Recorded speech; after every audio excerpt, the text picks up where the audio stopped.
Good evening students. तो आज हम लोग अकाउंटिंग रेशियो का प्रैक्टिकल क्वेश्चन करेंगे। प्रीवियस क्लास के अंदर हमने अकाउंटिंग रेशियो में लिक्विडिटी रेशियो डिस्कस किया था और उससे रिलेटेड फॉर्मूला आपको बताए थे। आज उन सभी फॉर्मूले को यूज करते हुए करंट रेशियो और लिक्विड रेशियो कैलकुलेट करेंगे। आइए पहले क्वेश्चन को देखें। तो लिखा हुआ है कि from the following information calculate current ratio.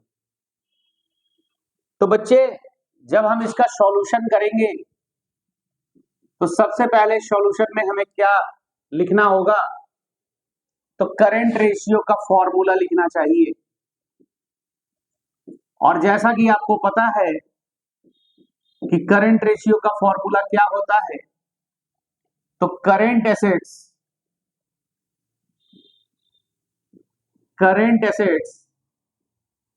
Upon current liabilities.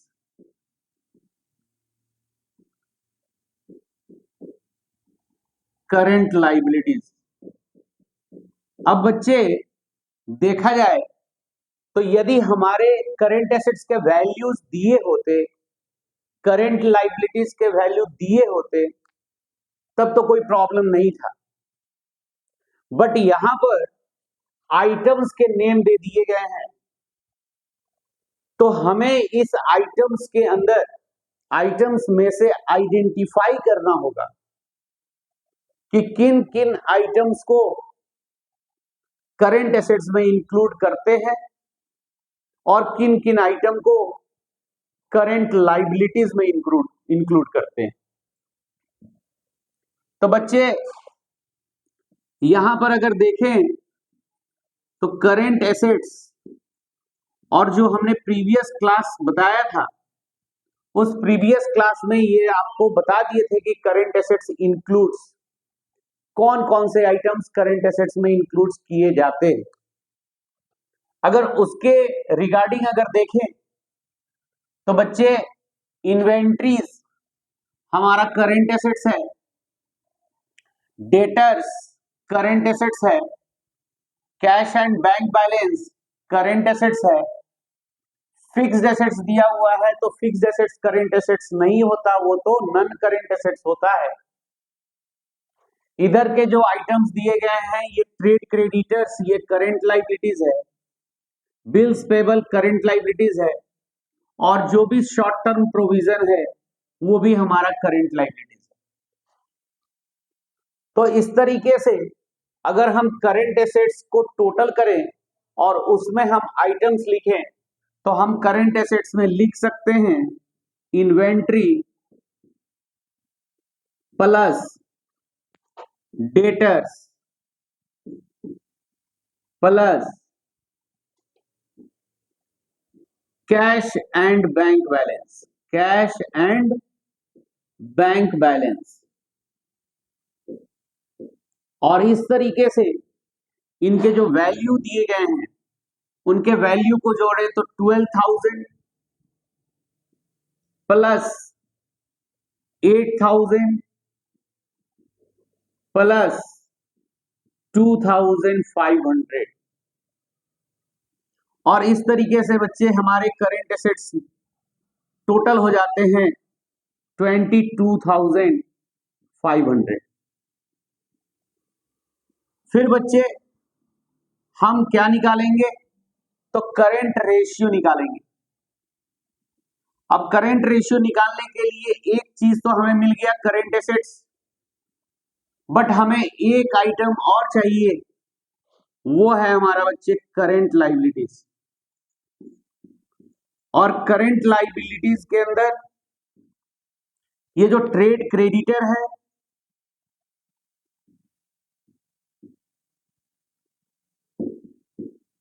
ये बिल्स पेबल है, और जो प्रोविजन है, इन तो तीनों को बच्चे जोड़ेंगे और इस तरीके से ट्रेड क्रेडिटर का वैल्यू 4000 है, जो हमारे बिल्स पेबल के अमाउंट है वो 3000 है, और जो प्रोविजंस का अमाउंट है वो भी 3000 है, क्योंकि अगला जो दिया हुआ है वो लॉन्ग टर्म डेब्ट दिया हुआ है, और लॉन्ग टर्म डेब्ट किसमें इंक्लूड होता है? नॉन करंट लायबिलिटीज में। तो इधर से हम फिक्स्ड एसेट्स को छोड़ देंगे, वहां हम लॉन्ग टर्म डेब्ट को छोड़ देंगे, और बाकी चीजों को हम शामिल कर लेंगे। ये तीन चीजें करंट एसेट्स में शामिल हो जाएंगी और ये तीन चीजें करंट लायबिलिटीज में, और इस तरीके से हमारे करंट लायबिलिटीज का वैल्यू जो निकलेगा वो निकल जाएगा 10,000।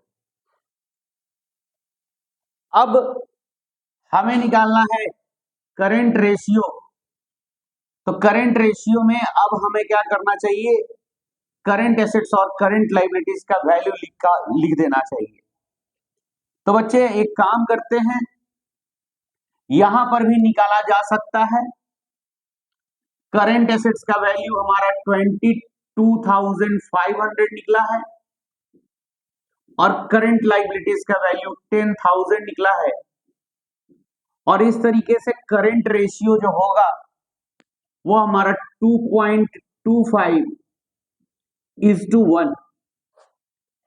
बच्चे इस तरह के रेशियो को हम लोग प्योर रेशियो कहते हैं। तो एमसीक्यूज में ये भी क्वेश्चन आता है कि जो करंट रेशियो है, या फिर यूं कहे तो लिक्विडिटी रेशियो है, वो किस फॉर्म में कैलकुलेट किया जाता है? देखो बच्चे, रेशियो तीन फॉर्म में निकलते हैं। एक प्योर रेशियो, एक परसेंटेज में, और एक टाइम्स में। तो जो करंट रेशियो है और क्विक रेशियो है वो प्योर रेशियो फॉर्म में निकलता है, और जब भी इस तरीके से रेशियो गिवन हो, इसी रेशियो को हम बोलते हैं बच्चे प्योर रेशियो। आगे अब नेक्स्ट क्वेश्चन को हम लोग देखते हैं। Next question, question number 2। बच्चे ये बहुत इंपॉर्टेंट क्वेश्चन है, बट इस तरह के क्वेश्चंस को करने में बच्चों को ज्यादा परेशानी आती है। जब उनसे पूछा जाता है, जब उनसे ये क्वेश्चन आ जाता है एग्जाम के अंदर कि करंट रेशियो इंक्रीज करता है या डिक्रीज करता है या नॉट चेंज होता है किसी ट्रांजैक्शन के होने से, जैसे यहां पर लिखा हुआ है कि the current ratio of A company is 2.1:1.2, state with reason which of the following transaction will increase, decrease or not change the ratio। कहता है कि किसी कंपनी का करंट रेशियो 2.1:1.2 है, तो ये जो ट्रांजैक्शन दिए गए हैं, इस ट्रांजैक्शंस का क्या इफेक्ट होगा करंट रेशियो पे। इनके कारण करंट रेशियो इंप्रूव करेगा, इंप्रूव मतलब इंक्रीज करेगा, डिक्लाइन करेगा यानी डिक्रीज करेगा, और नॉट चेंज। तो बच्चे इस तरह के क्वेश्चन को सॉल्व करने के लिए हम एक इमेजिनरी फिगर अपने दिमाग में अपने सॉल्यूशन में लेते हैं। जैसे हमें पहले इस क्वेश्चन को सॉल्व करने से पहले हमें एक इमेजिनरी फिगर लेना है, किसका? करंट एसेट्स और करंट लायबिलिटीज का। जैसे कि करंट रेशियो दिया हुआ है, तो करंट रेशियो का फॉर्मूला क्या होता है बच्चे? अब शॉर्ट में लिखेंगे CA/CL, यानी current assets upon current liabilities. अब यहां पर हमारा करंट रेशियो दिया हुआ है 2.1 इज टू 1.2, मतलब कि यहां पर 2.1 जो है वो क्या है, करंट एसेट्स है, और 1.2 क्या है, करंट लाइबिलिटीज। अब ऐसे में इमेजिनरी फिगर अगर हमें लेना है तो चूंकि इमेजिनरी फिगर हम हमेशा ज्यादा मेरे लिए बेटर होगा कि उसे लैक्स मिले, तो ऐसे में इस रेशियो को देखते हुए अगर हम कहें कि करंट एसेट्स 2,10,000 है और करंट लाइबिलिटीज 1,20,000 है, तो कोई दिक्कत नहीं है। ये हम क्या कर रहे हैं, तो ये एज्यूम कर रहे हैं। क्या कर रहे हैं बच्चे, एज्यूम कर रहे हैं, मान ले रहे हैं। इस रेशियो को देखते हुए हम यह मान ले रहे हैं कि करंट एसेट्स जो है वो 2,10,000 का है और करंट लाइबिलिटीज जो है वो 1,20,000 का। अब आपसे कहा जा रहा है कि ये जो एक नंबर ट्रांजैक्शन है, ट्रांजैक्शन नंबर 1, इसमें आप बताओ कि आपके करंट रेशियो इंक्रीज कर रहे हैं कि डिक्रीज कर रहे हैं या नॉट चेंज हो रहे हैं। ऐसे क्वेश्चन को सॉल्व करने के लिए सबसे पहले जो ट्रांजैक्शन दिया हुआ है उसका हम इफेक्ट देखते हैं कि हमारे करंट एसेट्स को और करंट लाइबिलिटीज को ये ट्रांजैक्शन इफेक्ट कर रहा है कि नहीं कर रहा।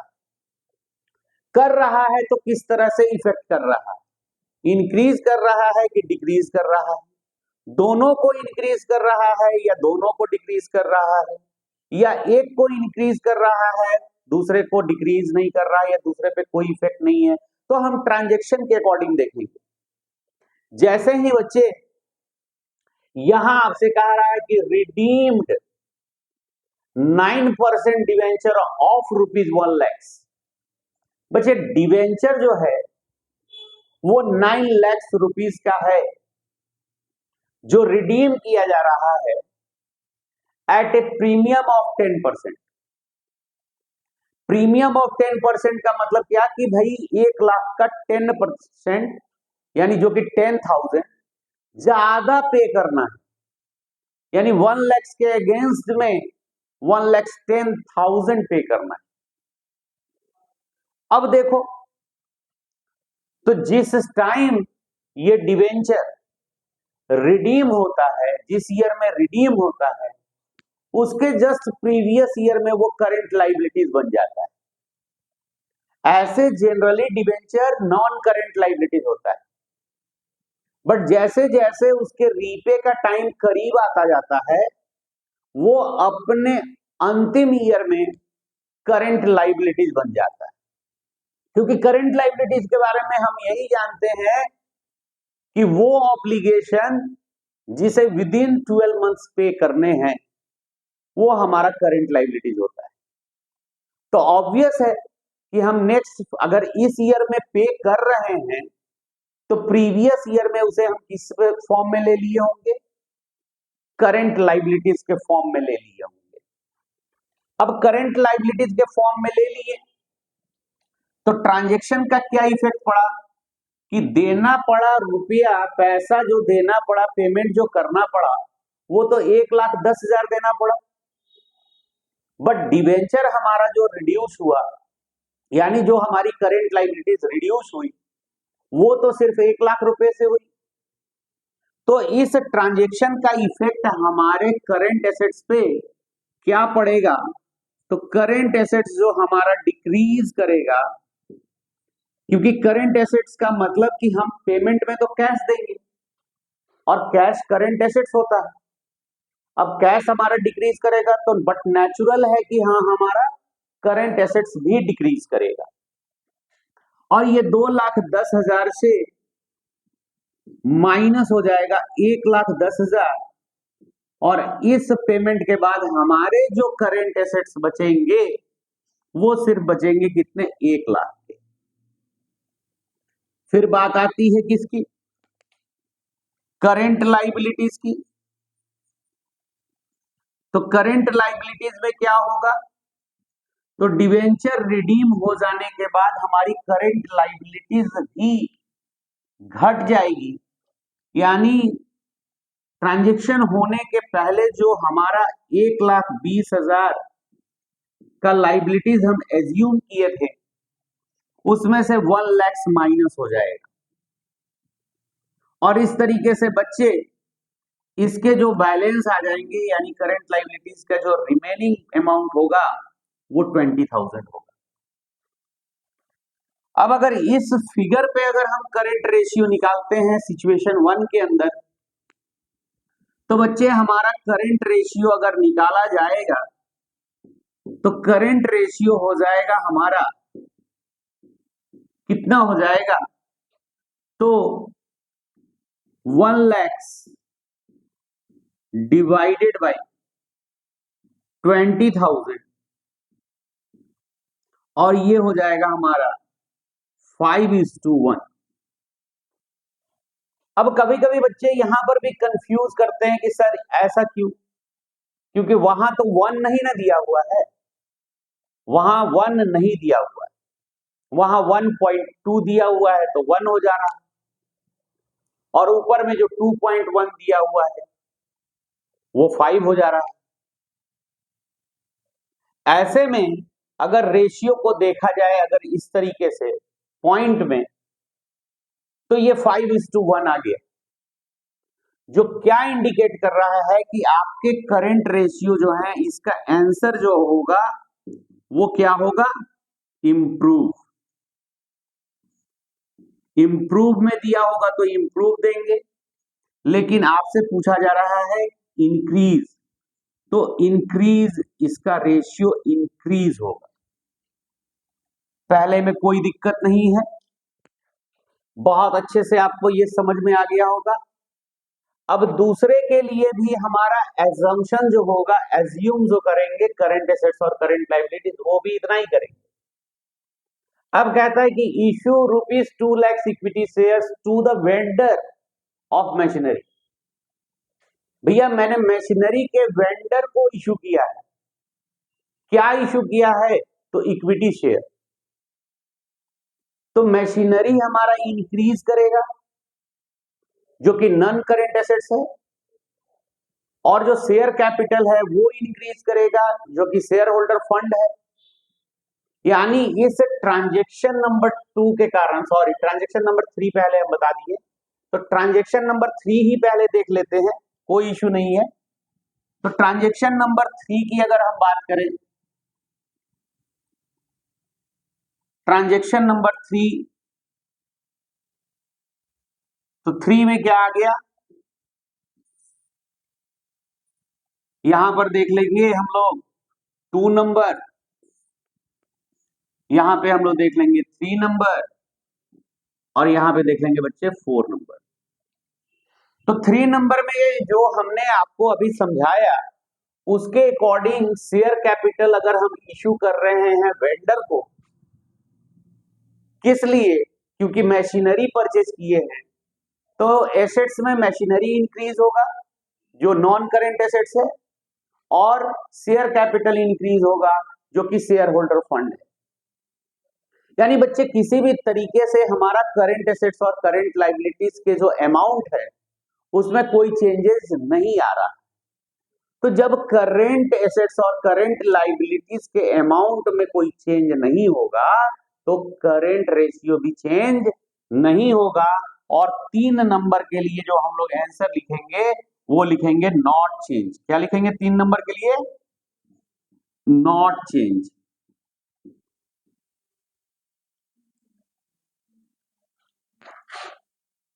आगे बढ़ते हैं, अब आ जाते हैं जरा 2 नंबर पे। तो 2 नंबर में क्या लिखा हुआ है कि रिसीव्ड फ्रॉम डेटर, ₹17,000। तो डेटर से 17,000 रुपीज हमें रिसीव हो रहे हैं। अब डेटर क्या होता है? Current assets. और रिसीव क्या होगा? कैश। तो जब डेटर से हमें रिसीव होगा तो कैश के रूप में करंट एसेट्स इंक्रीज करेंगे और डेटर में से वो डिक्रीज करेगा। और दोनों क्या होते हैं? Current assets.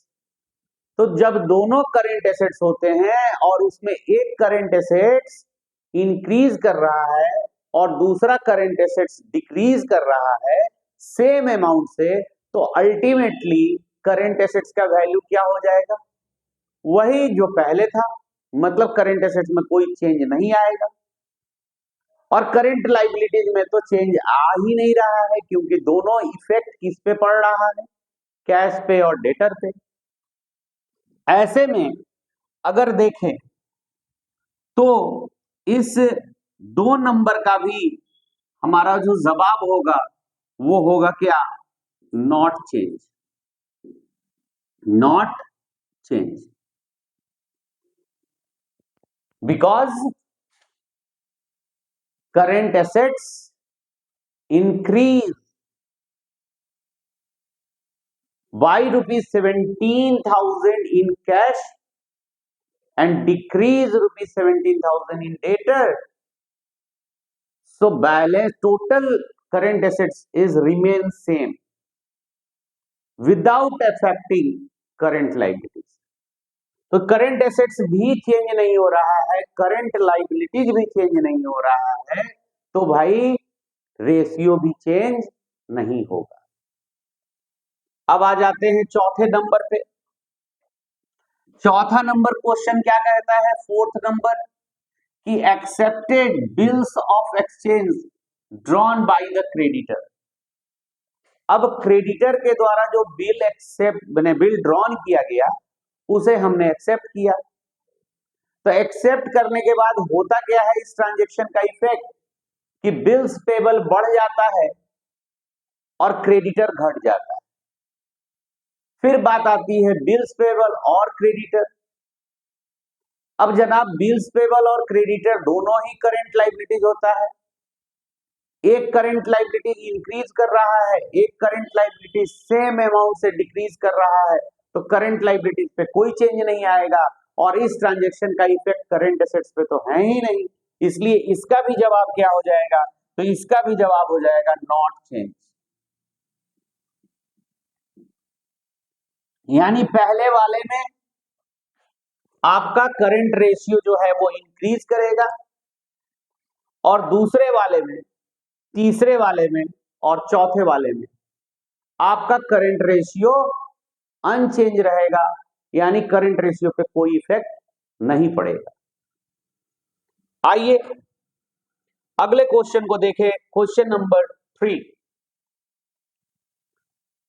बिहार बोर्ड के मेरे विद्यार्थियों, ये जो क्वेश्चन है कई बार एग्जाम में पूछा गया है। सेम टाइप क्वेश्चन, हम टाइप बोल रहे हैं, अमाउंट चेंज हो जाता है, रेशियो चेंज हो जाता है, बट क्वेश्चन सेम रहता है, क्वेश्चन का पैटर्न सेम रहता है। और देखें क्या दे रहा है क्वेश्चन के अंदर। कहता है कि Sonu limited has a current ratio of 3:1। Sonu limited जिसका करंट रेशियो 3:1 है, कह रहा है if it's stock is ₹40,000 and its total current liabilities are 75,000, find out its quick ratio। क्या कैलकुलेट करने के लिए कह रहा है? इसका क्विक रेशियो। तो बच्चे इस क्वेश्चन का अगर हम सॉल्यूशन देखें तो सबसे पहले जो हमारा गिवन है वो क्या गिवन है? करेंट रेशियो गिवन है। और current ratio is equal to होता क्या है? तो पता है current assets upon current liabilities. अब करंट रेशियो पता है तो इसे तो हम लिख देंगे 3:1 का मतलब हो गया 3/1। करंट एसेट्स आपको पता नहीं है तो इसे करंट एसेट्स ही रहने दीजिए। बट करंट लाइबिलिटीज का फिगर आपका दिया हुआ है 75,000। अब बच्चे आप जानते हैं कि इनके बिटवीन क्रॉस का काम होता है, इससे में क्रॉस किया जाता है। तो जब आप क्रॉस करोगे तो आपको एक आंसर मिलेगा CA is equal to 3 into 75,000, जो हो जाएगा कितना 2,25,000। यानी आपको करंट एसेट्स का वैल्यू निकल गया 2,25,000। ऐसे में हमसे तो कह रहा है क्विक रेशियो निकालिए, और क्विक रेशियो निकालने के लिए हमें क्या चाहिए, क्विक एसेट्स चाहिए। और क्विक एसेट्स का फॉर्मूला आपको बताया गया है कि current assets minus inventory minus prepaid. तो प्रीपेड तो दिया नहीं है बट इन्वेंट्री दिया हुआ है। अब सीए का वैल्यू हम लिख देते हैं 2,25,000 और इन्वेंट्री का वैल्यू लिख देते हैं 40,000। तो ये कितना हो जाएगा, 2,25,000 में से 40,000 जाएगा तो कितने हो जाएंगे 1,85,000।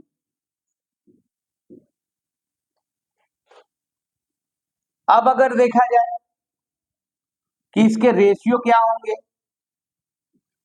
तो करंट क्विक रेशियो कह रहा है निकालने के लिए, तो हम यहां फॉर्मूला लिखते हैं quick ratio is equal to quick assets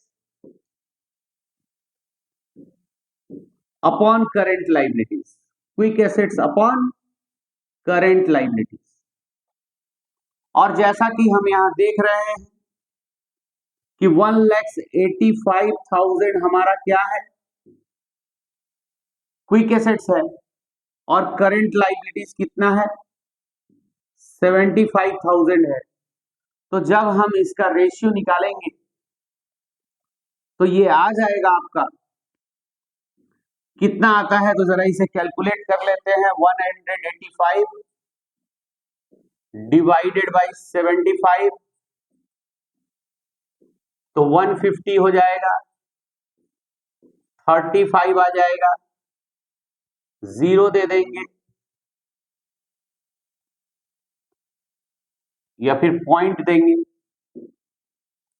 देंगे और एक 0 उतरेगा, और कितना हो जाएगा, तो 4 टाइम्स में ये आ जाएगा कितना 300, फिर 50 हो जाएगा, एक 0 आ गया, और ये 6 टाइम में 6 टाइम हो जाएगा। यानी इसको अप्रॉक्स में हम लिख सकते हैं 2.46:1, और यही इसका करेक्ट आंसर हो जाएगा बच्चे। और इस तरीके से इस क्वेश्चन का सॉल्यूशन जो है वो हो गया। अब देखो अगले क्वेश्चन को।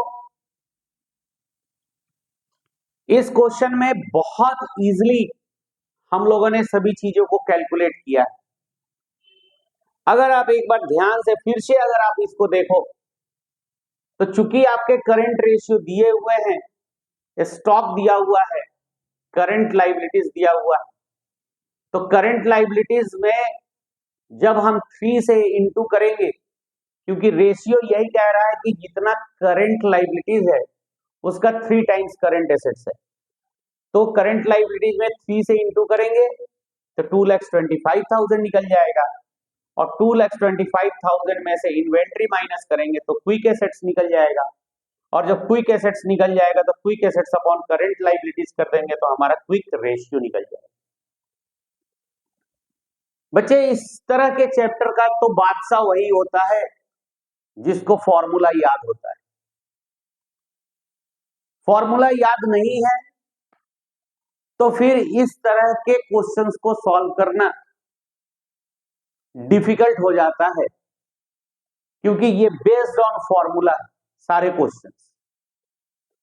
आइए बच्चों, फिर हम अगले क्वेश्चन पे चले, और फिर हम अगले क्वेश्चन को अगर देखें तो a business has a current ratio of 3:1। अब करेंट रेशियो 3:1 दिया हुआ है। Its net working capital is 4 lakhs and its stock are valued at 2,50,000. Calculate quick ratio. अब इस तरह के क्वेश्चन में क्या कह रहा है निकालने के लिए? Quick ratio. और वर्किंग कैपिटल दिया है, करंट एसेट्स और करंट लायबिलिटीज दिया नहीं है। तो इस तरीके के सॉल्यूशन में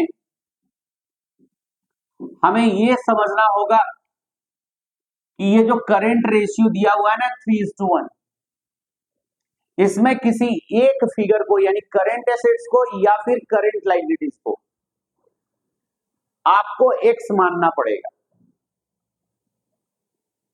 तो बेटर क्या होगा सर मानना? तो बच्चे इस तरह के क्वेश्चन जब भी आए, आप करंट लायबिलिटीज को ही एक्स मानो। ये आपके लिए जो है सॉल्यूशन करने में ज्यादा आसान होगा। जैसे हमने कहा कि मान लिया जाए कि current liabilities is equal to x. ये बच्चे हम लेट कर रहे हैं, एज्यूम कर रहे हैं कि let current asset current liabilities is equal to x. और बच्चे दूसरा क्या दे दिया है आपके पास? तो वर्किंग कैपिटल दे दिया है। और जैसा कि आप जानते हैं कि working capital is equal to CA minus CL होता है। सीए माइनस सीएल होता है, और सीए का वैल्यू तो हमें मालूम नहीं है, लेकिन वर्किंग कैपिटल का वैल्यू हमको दिया हुआ है 4 lakhs। तो 4 lakhs is equal to CA और माइनस सीएल माने हैं कितना? एक्स। तो इससे जब हम क्या निकालेंगे? सीए बराबर निकालेंगे, तो बच्चे ये कुछ इस तरीके से हो जाएगा 4 lakhs प्लस एक्स। यानी आपके सीए का वैल्यू हो गया 4 lakhs प्लस एक्स, और करंट लायबिलिटीज का वैल्यू हो गया एक्स। तो जरा सा ध्यान देने की जरूरत है कि आपके जो दिए हुए हैं करंट रेशियो, ये करंट रेशियो क्या कहता है कि सीए अपॉन सीएल। अब यहां पे वैल्यू पुट कर देते हैं, तो करंट रेशियो का वैल्यू है 3:1 यानी 3/1। करंट एसेट्स का वैल्यू है बच्चे 4 lakhs प्लस एक्स, और करंट लायबिलिटीज को हमने माना है एक्स। तो अभी अभी बताएं कि इनके बिटवीन क्या चलता है? क्रॉस चलता है। तो इसको लिख सकते हैं 3x is equal to 4 lakhs plus x. अब x को इस साइड लाते हैं तो ये हो जाता है 3x minus x is equal to 4 lakhs। अब जरा एक स्टेप और आगे बढ़ते हैं। तो एक स्टेप और आगे बढ़ेंगे तो हम इसको लिख सकते हैं 2x is equal to 4 lakhs। So x is equal to 4 lakhs upon 2, तो ये कट के हो जाएगा 2 lakhs। और बच्चे हम x किसको माने थे? करंट लायबिलिटीज को माने थे। तो हमारा करंट लायबिलिटीज निकल गया। अब जब करंट लायबिलिटीज निकल गया क्योंकि हमने current liabilities is equal to x लिखा था और एक्स का वैल्यू निकला है कितना 2 लाख। तो सीए के बराबर, सीए क्या था हमारा, तो सीए बराबर था हमारा 4 लाख प्लस एक्स। तो इस इक्वेशन में x का वैल्यू पुट कर दिया जाए तो हो जाएगा हमारा 4 लाख प्लस 2 लाख,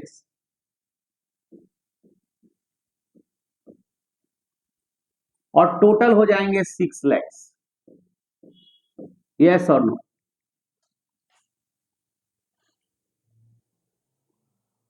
अब जब करंट एसेट्स मिल गया और इन्वेंट्री दिया हुआ है तो फिर क्या प्रॉब्लम है? तब तो हम इजीली निकाल लेंगे क्विक एसेट्स। तो quick assets is equal to, हम जानते हैं quick assets is equal to क्या होता है बच्चे? तो quick assets is equal to होता है करंट एसेट्स माइनस इन्वेंट्री। और करंट एसेट्स का वैल्यू 6 लाख है, इन्वेंट्री का वैल्यू हमारे क्वेश्चन में 2,50,000 गिवन है, ये दिया हुआ है यहाँ पे। तो ये माइनस करेंगे तो ये आ जाएगा 3,50,000।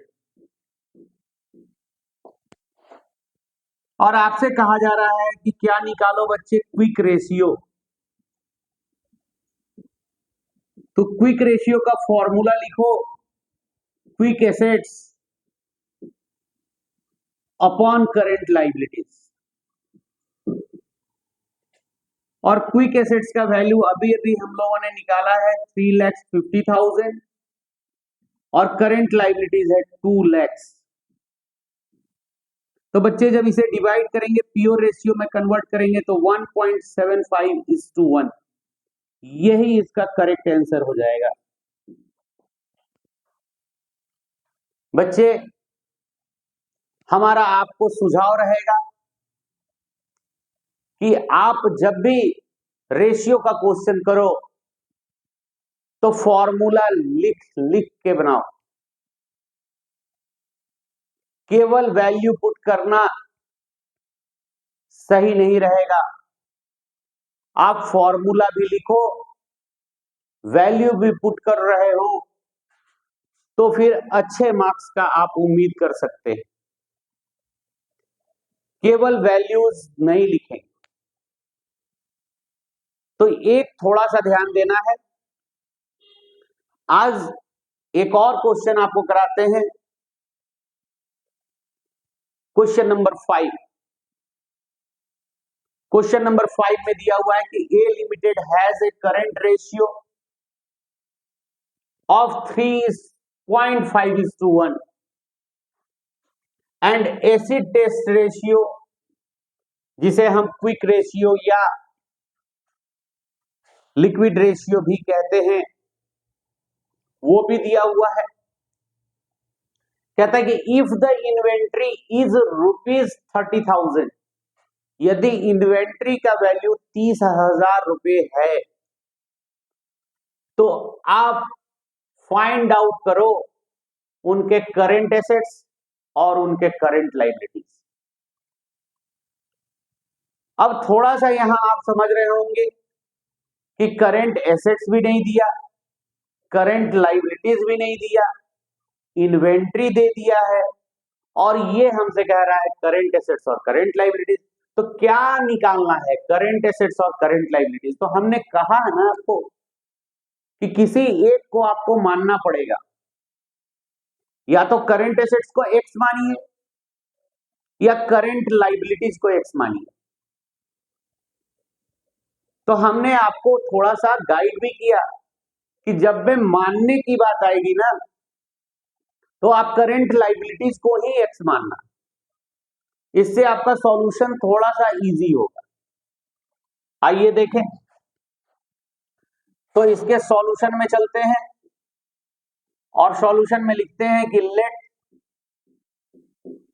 Current liabilities is equal to x. और दिया क्या है बच्चे, करंट रेशियो दिया हुआ है। तो current ratio is equal to current assets upon current liabilities, ऐसा हम जानते हैं। करंट रेशियो हमारे क्वेश्चन में दिया है 3.5:1। सीए का वैल्यू हमें पता नहीं है, हम इसे सीएल ही रहने देते हैं, सीए ही रहने देते हैं, और सीएल का वैल्यू तो हमने एक्स माना है। तो हम इसे क्रॉस चलें तो हम कह सकते हैं CA is equal to 3.5x। अब सीएल का वैल्यू हम x माने हैं, सीए का वैल्यू 3.5x माने। अब ऐसे में अगर हम क्विक एसेट्स निकालें, बिकॉज इन्वेंट्री गिवन है, तो quick assets is equal to क्या फॉर्मूला होता है, करेंट एसेट्स माइनस इन्वेंट्री, और करेंट एसेट्स का वैल्यू हमारा है 3.5x, और इन्वेंट्री का वैल्यू यहां पे दिया हुआ है बच्चे 30,000। तो यही करेंट एसेट्स का वैल्यू हो जाएगा 3.5x माइनस 30,000। अब अगला जो रेशियो दिया हुआ है हम उस रेशियो का यूज करेंगे। क्या रेशियो दिया हुआ है, तो कह रहा है कि क्विक रेशियो। अब ये अलग बात है बच्चे, आपके क्वेश्चन में क्विक रेशियो नहीं दे करके दे दिया है एसिड टेस्ट रेशियो, और हम जानते हैं कि क्विक एसिड्स को ही हम लोग एसिड टेस्ट रेशियो कहते हैं। क्विक एसिड्स रेशियो और एसिड टेस्ट रेशियो या लिक्विड रेशियो तीनों सेम चीज है, और जिसका फॉर्मूला क्या होता है बच्चे, quick acids upon current liabilities. अब जरा इस इक्वेशन के अंदर हम वैल्यूज को पुट करते हैं, तो हमारा क्विक रेशियो या एसिड टेस्ट रेशियो कितना दिया है क्वेश्चन के अंदर, 2:1 यानी 2/1। क्विक एसिड्स अभी हम निकाले हैं 3.5x माइनस 30,000, और सीएल का वैल्यू हमें मालूम है x। तो हम इसे लिख सकते हैं क्रॉस करके 3.5x minus 30,000 is equal to 2x। अब x को एक तरफ लेकर आ जाए तो इसे हम लिख सकते हैं 3.5x माइनस 2x, और इस 30,000 को इधर भेज देते हैं। तो यहां पर बच्चे आपका निकल जाता है कि 3.5x में से 2x माइनस होगा तो 1.5x निकलेगा, और 1.5x इज इक्वल टू 30,000 हो जाएगा। और इस तरीके से जब बच्चे हम x इज इक्वल टू निकालेंगे तो 30,000 डिवाइडेड बाई 1.5 जो कम्स टू 20,000। तो बच्चे x का वैल्यू निकल गया आपका 20,000। तो आप मुझे बताओ ना, x किसे माने थे आप, x किसे माने थे सर, x तो हम CL को माने थे, और CL बराबर x और x बराबर 20,000। तो करंट लायबिलिटीज हमारा 20,000 हो गया। करंट एसेट्स कह रहा है निकालने के लिए, तो करंट एसेट्स बराबर 3.5x। तो यहां पर हम क्या कर दें, 3.5 और x का वैल्यू 20,000 है, इससे इंटू कर देते हैं, तो बच्चे ये हो जाएगा 70,000। तो ये 5 क्वेश्चन प्रैक्टिकल का कराएं। अभी और भी क्वेश्चन हम कराएंगे इस करंट रेशियो से, लिक्विड रेशियो से, क्योंकि सबसे ज्यादा एग्जाम के अंदर